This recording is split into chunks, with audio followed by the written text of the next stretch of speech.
A ética e a vida social. Nós sabemos que hoje que a sociedade e o indivíduo formam um todo inseparável. Existe uma lógica no funcionamento da sociedade e essa lógica é determinada pela vivência individual de cada um de nós. Mas o que tem a ver a ética com a relação da sociedade? Basicamente, a relação que a sociedade tem com a ética é que o meio social, esse meio econômico, político, cultural e educacional, determina então e condiciona grande parte do comportamento das pessoas. Quer dizer o quê? A pessoa ela é formada pelo ambiente social aonde ela vive. Não é? O meio constrói a pessoa e a pessoa influencia diretamente no meio onde ela está inserido. É, Hoje, nessa sociedade capitalista, onde a busca ilimitada pelo dinheiro, pelo sucesso é cada vez mais comum na nossa sociedade, nós vivemos numa sociedade que é necessário, então, ampliar as relações sociais, pois essa relação social, ela muitas vezes, ela é condicionada por essa questão econômica. Se você tem uma casa, a gente quer ter uma casa melhor. Se você tem um carro, você quer ter um carro melhor. Se você tem dinheiro, nem sempre esse dinheiro, às vezes, é suficiente para aquilo que nós precisamos se realizar. Então, nós percebemos que as pessoas nunca estão contentes com aquilo que ela já alcançou. No sistema capitalista, ela gera nas pessoas um desejo de conquista cada vez maior. Por um lado, isso é bom, porque a gente vai se evoluindo, vai se desenvolvendo. Por outro lado, isso se torna negativo, porque nós vamos ficando cada vez mais dependentes das questões econômicas, né? Acredita-se numa sociedade capitalista que a felicidade está diretamente relacionada ao poder aquisitivo econômico. E nós sabemos que nem sempre é isso que acontece. As pessoas sempre se consideram insatisfeitas e canalizam então os seus desejos para acumular e consumir, independente do que se a sociedade está com alto índice de miséria e pobreza. Nessa sociedade tão individualista que nós vivemos hoje, acredita-se que para ser feliz basta ter um sucesso financeiro, mesmo que para isso seja necessário gerar uma grande quantidade de pobreza e miséria em outros que às vezes não têm acesso a esse mesmo recurso que nós estamos tendo. Estudamos a ética e a sociedade, então, para entender quais são os valores que determinam essa vivência social. Uma reflexão ética precisa entender, então, as concepções do homem e da sociedade. Eu não posso discutir sobre ética sem antes entender quais são os pensamentos, as ideias que movem a sociedade.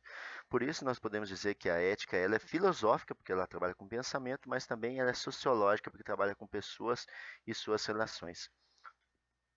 A ética e a família. A família é vista como um lugar de bem e o espaço onde nós conseguimos nos realizar. Desde a construção de toda a sociedade, entende-se que a família seja o espaço onde a pessoa se realiza, onde a pessoa encontra sua paz, lugar onde ela se realiza por total. Mas hoje, infelizmente, esse espaço familiar, ou ela não existe, ou ela está totalmente desestruturado, ou às vezes até um ambiente de violência. Quer dizer que aquele lugar que seria até então um espaço de bem, de paz, de tranquilidade, se tornou às vezes, em algumas famílias, em alguns espaços, em algumas realidades, um lugar onde a violência se torna realidade. Violência onde as pessoas se consideram superiores às outras, onde a mulher é desvalorizada para o seu trabalho, onde os filhos não têm espaço para ter a sua opinião. Então nós percebemos hoje uma família totalmente sem uma estrutura até então pensada desde o seu início da sua formação, da sua realização como sociedade, como organização pessoal. Então é necessário redescobrir a eficácia da singeleza. O pai, a mãe, os filhos, é necessário, vivendo sob o mesmo teto, é necessário compartilhar amor, é necessário esse compartilhar da vida, é necessário estar aberto para o próximo, principalmente para a pobreza, transparentes em suas relações, benevolentes para as respectivas falhas e severos ao repelir visões preconceituosas. Então é necessário redescobrir o valor da família hoje. A construção da sociedade passa pela construção da família, pela reconstrução da família e seus valores, né? Da família nesse conceito mais amplo da família onde as pessoas podem aí encontrar essa paz, esse bem onde é tão sonhado por cada um de nós. A melhor lição no sentido que a vida familiar ainda vale a pena é que compartilhar a experiência do convívio aberto, então nesse amor mútuo ali vivenciado. Nalili, que é um autor da área de ética, ele entende então que a família é o lugar da experiência, é o lugar do convívio, é o lugar da construção do conhecimento. É muito mais do que espaço acadêmico, a família é o primeiro lugar onde a educação começa a ser construída pelo ser humano. A ética e a civilização. Aristóteles sempre falava em suas aulas que qual é o mais alto de todos os bens, né? Ele sempre questionava isso em suas aulas. E um dia ele questionando os seus alunos sobre qual é o mais alto de todos os bens que se pode alcançar pela ação. E ele descobriu que a resposta era a felicidade. Então, Aristóteles descobriu que a busca do homem pela realização pessoal, ela, na verdade, é uma busca constante pela felicidade. Então, a vida do homem se baseia na busca constante pela felicidade. Tanto o homem como todos os seres têm por finalidade o ser feliz, né? A busca pela felicidade. No entanto, disse Aristóteles, a pergunta sobre o que é felicidade não é respondida igualmente por todos. Porque é difícil definir o que vem a ser felicidade, porque cada ser humano tem a felicidade alcançada de maneira singular, de maneira individual. Alguns encontram a felicidade religiosa, outros encontram a felicidade na relação entre as pessoas, outros encontram a felicidade, às vezes até no desapego das coisas materiais, outros encontram a felicidade no poder aquisitivo, material, materialista. E a felicidade é difícil então definir o que vem a ser felicidade, porque cada ser humano tem um conceito próprio da felicidade, é um conceito singular. Hoje nós percebemos que toda a produção econômica consiste em criar condições para que o homem seja feliz. Então, quando você liga uma TV, quando você está lendo uma revista, acessando a internet, você vai lendo os jornais, a gente percebe o quê? Que tudo que aparece de comercial tentando trazer a nós, que somos como consumidores, que aquele produto, aquele serviço prestado nos trará um pouco de felicidade. Então, todas as coisas, toda a tecnologia hoje, ela tem por finalidade única levar o homem a ser feliz. Nem sempre esse objetivo é alcançado, porque, como já dito anteriormente, a felicidade é muito singular, individual de cada pessoa. Então é difícil você criar uma felicidade que seja homogênea para toda a sociedade. O homem anseia por natureza a felicidade. Então, naturalmente, nós buscamos ansiosamente por felicidade a todo momento. A ética e as organizações. As pessoas, então, para desempenhar uma função, elas se organizam. Essa palavra organização nada mais é do que um agrupamento de pessoas para atingir um objetivo comum. À medida que essas organizações são bem-sucedidas, elas sobrevivem e crescem. E se elas não forem bem-sucedidas, elas não crescem, ao contrário, elas falem. O crescimento provoca, então, um aumento de atividade. Quando uma organização cresce, ela aumenta as suas atividades, que terão que, então, ser supridas por um novo grupo de pessoas. Aí vem a geração do emprego, né? Nós sabemos que a organização e as pessoas, elas têm objetivos diferentes. Enquanto a organização ela pretende alcançar o lucro, a produtividade, a qualidade, a redução de custos, a participação no mercado, a satisfação do seu cliente, a fim de alcançar uma eficácia, as pessoas individualmente têm os seus objetivos, que é um salário melhor, um benefício social, uma segurança, uma estabilidade, condições de trabalho melhor, um crescimento profissional, a fim de alcançar a sua eficiência. Então, enquanto a organização busca a eficácia nos seus processos, as pessoas individualmente no processo produtivo, também agindo nesse mesmo processo, eles buscam a eficiência de suas ações. Então, a eficiência e a eficiência individual e a eficácia organizacional só serão alcançadas de modo que tanto a organização como as pessoas consigam atingir os seus objetivos.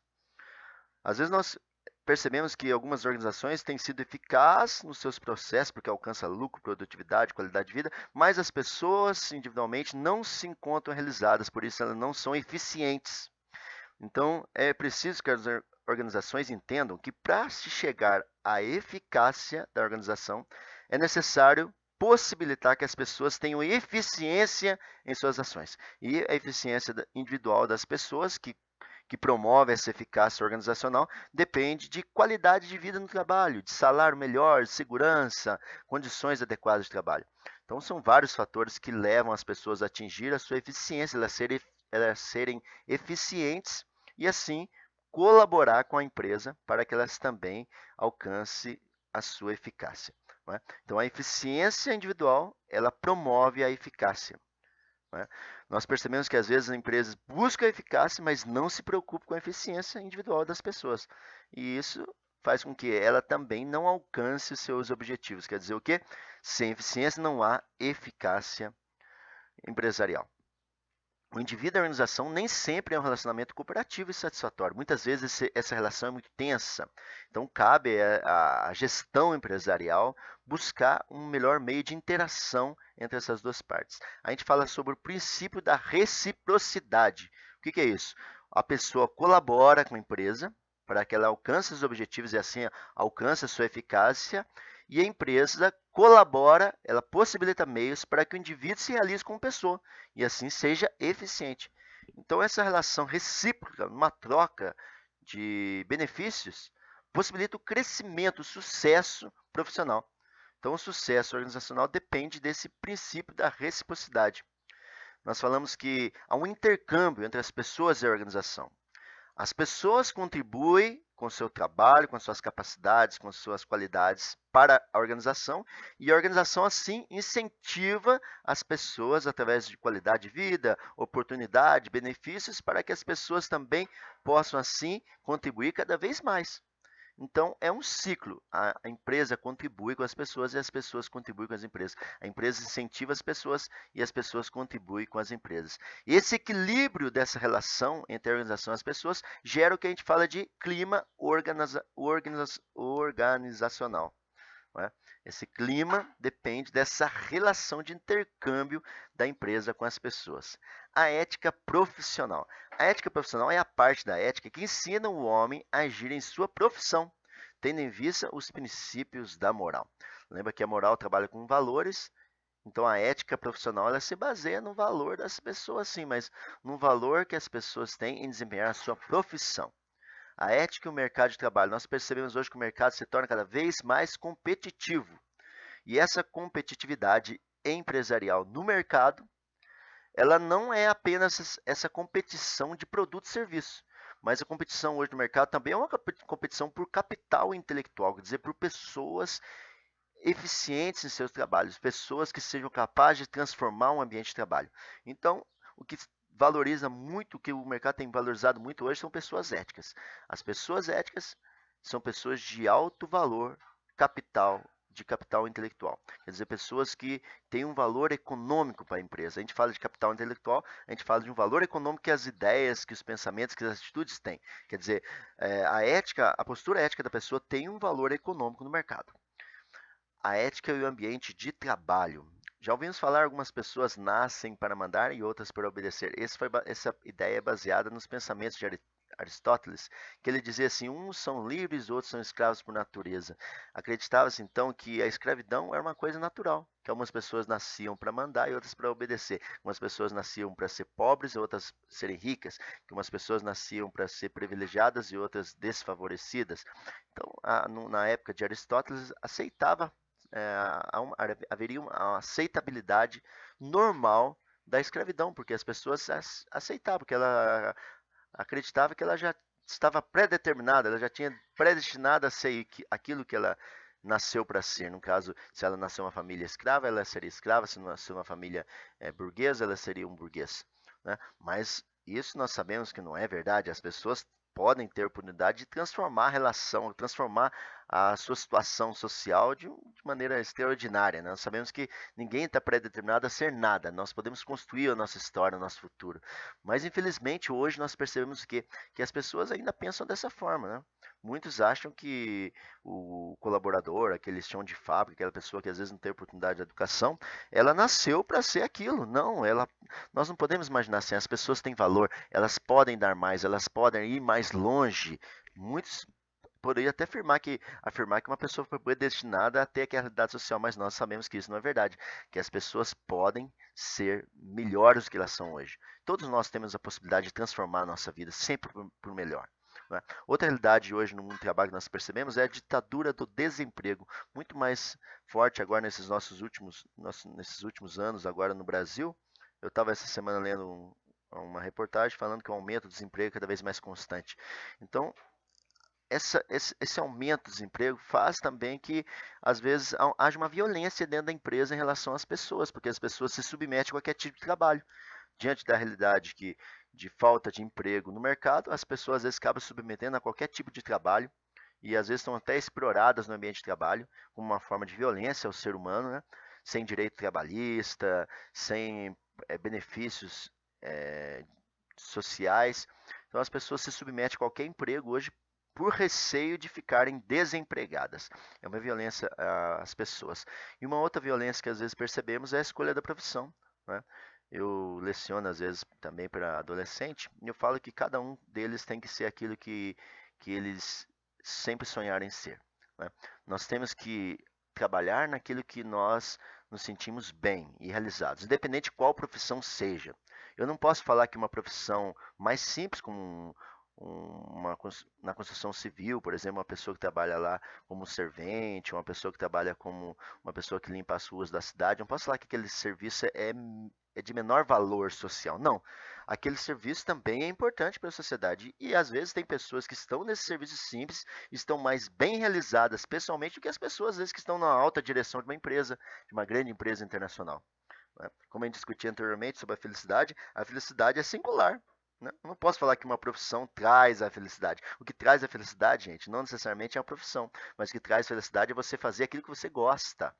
Por isso que às vezes essa violência com o jovem também, de forçá-lo a ser aquilo que ele não quer ser, né?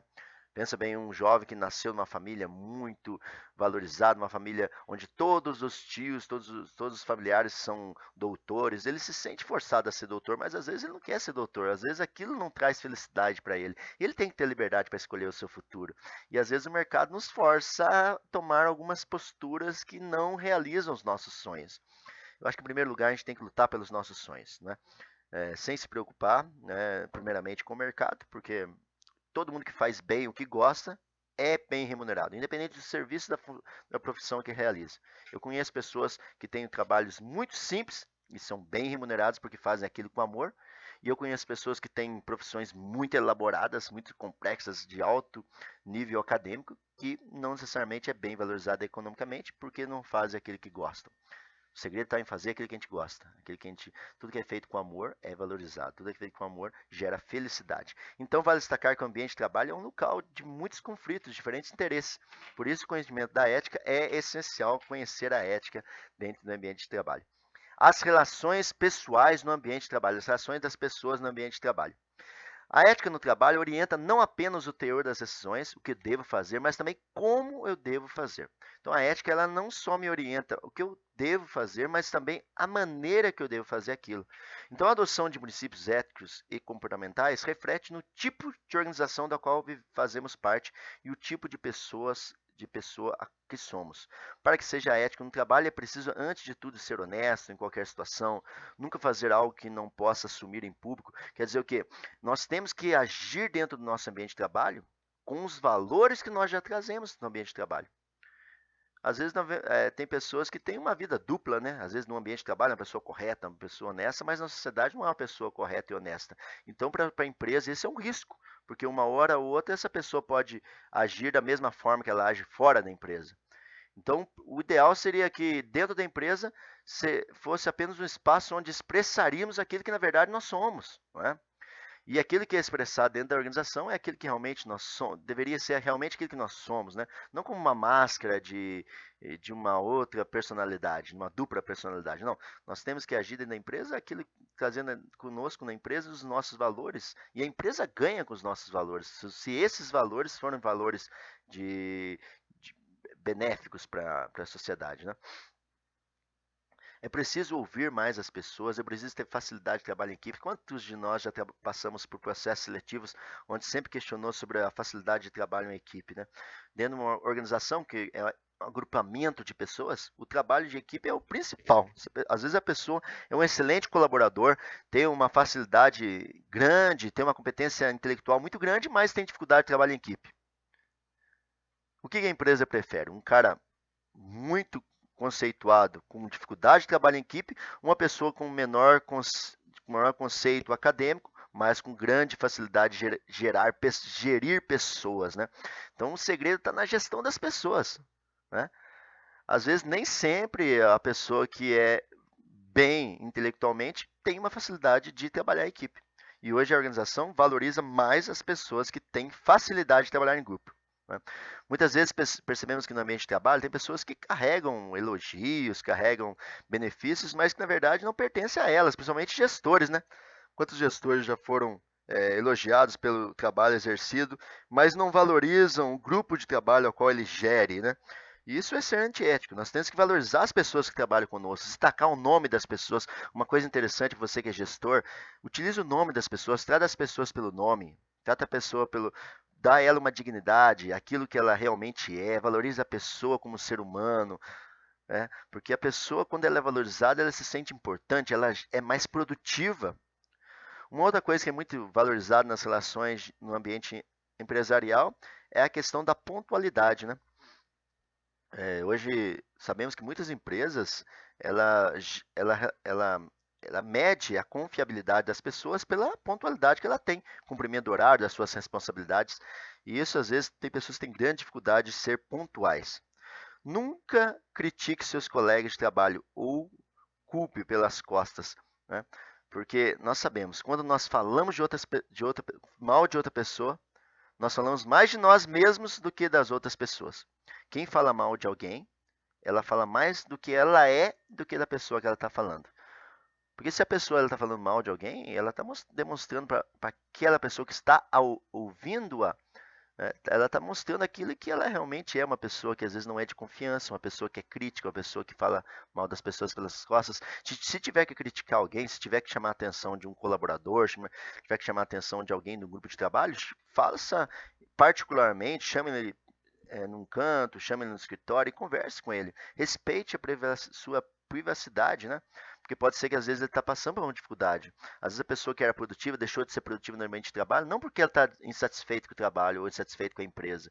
Às vezes porque ela está passando por um problema familiar. Nós temos que conhecer a realidade de cada pessoa. A ética empresarial.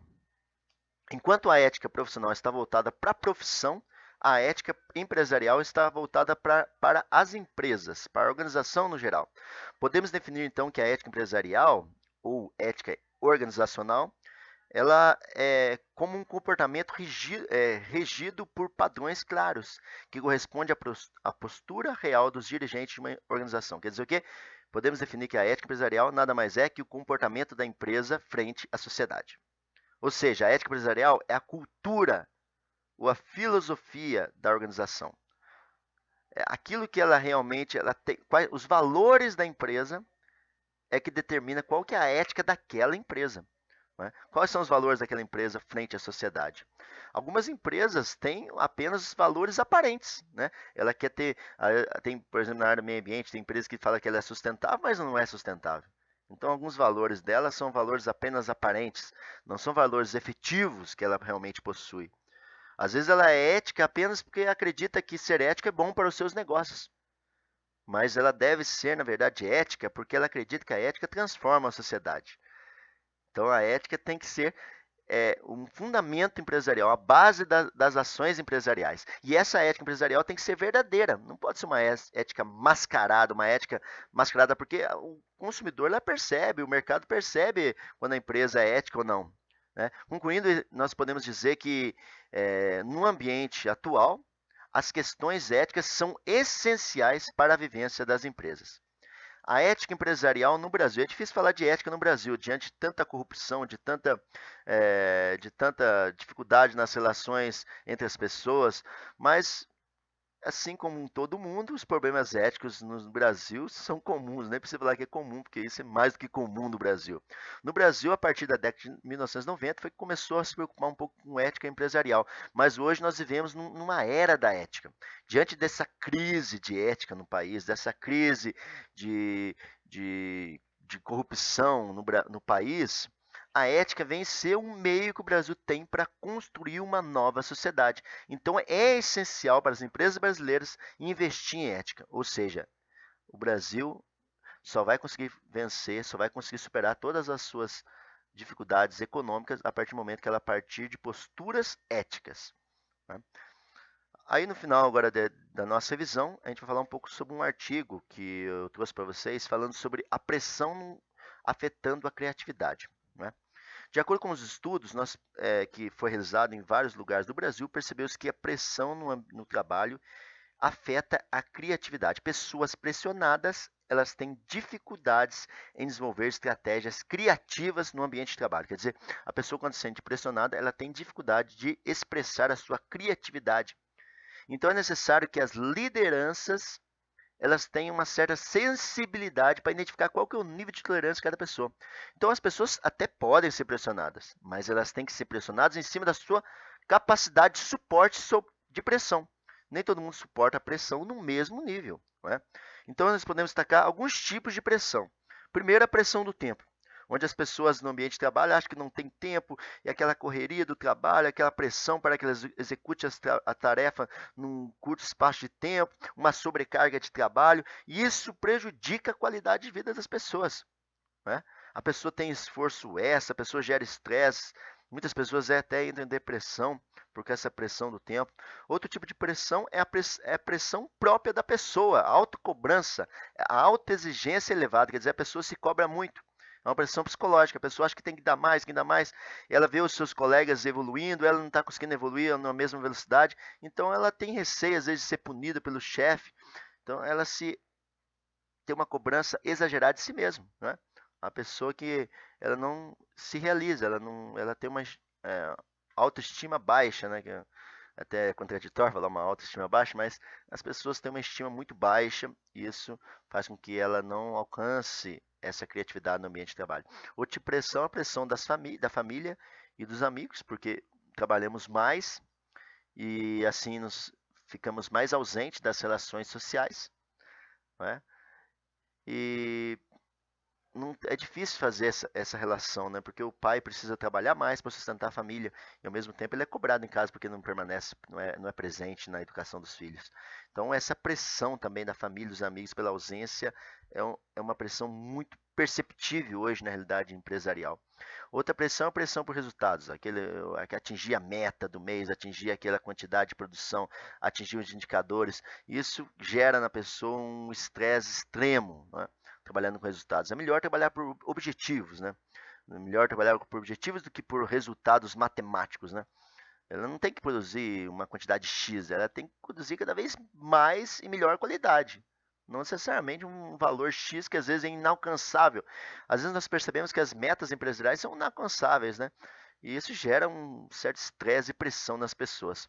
O desafio das empresas hoje não é vender seu produto, mas é gerir as pessoas. A maior dificuldade que nós temos hoje não é a questão de vender mais, é a questão de gerir melhor as pessoas.